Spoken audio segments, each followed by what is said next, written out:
All right, so we have installed Docker. We have installed the Docker daemon. We have installed the Docker CLI. Using Docker CLI, we'll communicate with the Docker daemon. But the thing is that what is the purpose of all these? The whole and sole purpose to start Docker daemon and work on it is to create containers and run applications there. I've already discussed that containers have very special use case and it falls a very special category. One of those use cases is microservices. So microservices is a smaller component or an individual component of your entire application, which can be hosted on a container. So application component is nothing but a smaller portion of your application, right? So what can be your application? So you can write your application using Node.js. You can write your application using Java. You can write using Python. You can write it using .NET, C Sharp, etc. So if you want to create an application, let's say using Python, you need to have all the components of Python readily available in the container itself. For example, let's say you want to run a Python Flask application. Flask is Python's web framework. So what you have to do is you have to install Python, you have to install Flask, and then you have to have your code and then start your code and run it. Same is the case with Java. Suppose you want to run a Java application, you need to have a JVM, you need to have a JDK and write your program and then execute your program. So container will actually execute your program. Now to execute the program, it needs a lot of stuff. As I said, if you want to execute a Java program, it will need all the dependencies of Java, all the Java libraries which you are using. If you're running Python Flask, then it would need Python, it would need Flask. And if you are, let's say, accessing a MySQL database, it will need libraries to access MySQL. So all these things should be there in the application component, without which your application component will not be able to work. So essentially, your container should also contain all these things. So all these things are packaged in something, and then the container is used to run that package. So the package is called an image. So basically, we create an image for our application, and then we run the image in the container or using a container. So if you think about it, your image is nothing but the executable of your application component. And that's where Dockerfile comes into picture. Now in this second portion of the demo, we'll see how to use Dockerfile.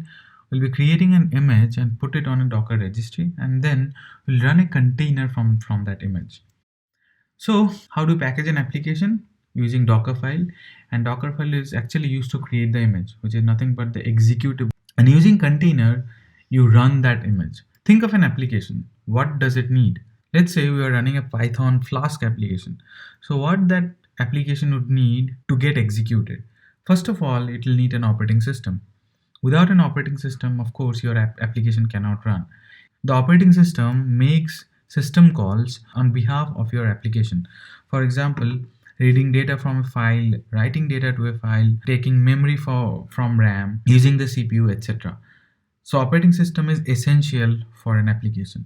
And as we are talking about Python Flask, we need a Python runtime, the Python environment. We have to install Python. And then we'll have to install Flask runtime also. Basically, we'll have to install Flask using Python package manager, which is pip. So first we need the Python runtime, and then we'll install something called pip, which is Python's package manager. And then we'll have to install Flask as we are running a Python Flask application. And then actually the code. And finally, you have to start the code running. Basically, you'll have to execute the code. And all these things are placed in a Docker file. And then we run something called Docker build. So this Docker build command builds an image. Image is nothing but the executable of your entire application. From bottom to top will be packaged using the Docker build command, and will be put in something called an image. And then you'll use Docker run command. You'll mention the image, and then the container would be up and running. This container would actually run your program. In our case, it is a Python Flask application. So when you write in the Docker file, it has to be opposite, because you have to install the operating system first, and then you'll have to install the Python runtime, and then the Python package manager, and then using that package manager, you'll be installing the Flask runtime. Then you'll put the code, and then we'll mention a command to execute your code. Now here's the interesting part. You'll be actually writing the code in your machine, in your laptop or your desktop. And the code portion will actually copy that code from your local machine to the Docker image. Let's see how a Docker file is written. So we have this color coding in place, and this is actually the Docker file. First thing is the operating system, which I was talking about.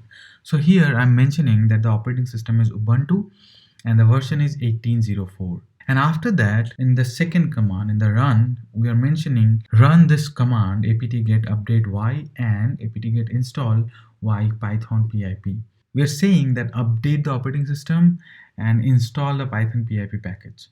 Don't worry, I'll tell you what these things are, what is from, what is run, what is copy. The next command is actually copying a file named requirements.txt from the current working directory of your local machine to this location in the container, which is /app/requirements.txt. And then the work dir, it is saying that change the directory to this one in the container itself. This is not in the local machine. And then finally, I'm using the package Python package manager pip to install whatever is needed, whatever is mentioned in the requirements.txt. Run commands will run this command in the container. And then I'm copying another file, a Python file, which is this Python program, to some location.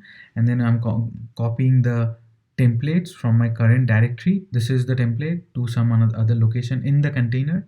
And then I'm exposing a port 80. So basically I'm saying the container, when the container is run, the container should expose port 80 so that my application can be reached over this port.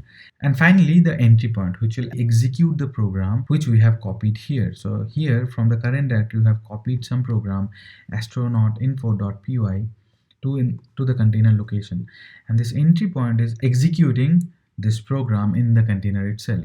So whenever you hit the container on port number 80, you'll get to the entry point of this Python program. All right, let's see some action. Let's see how all these things are done. I have already mentioned a few keywords here like from, run, copy, work, dir, expose, entry point. We'll see a little bit more also. Let's dig into the demo now.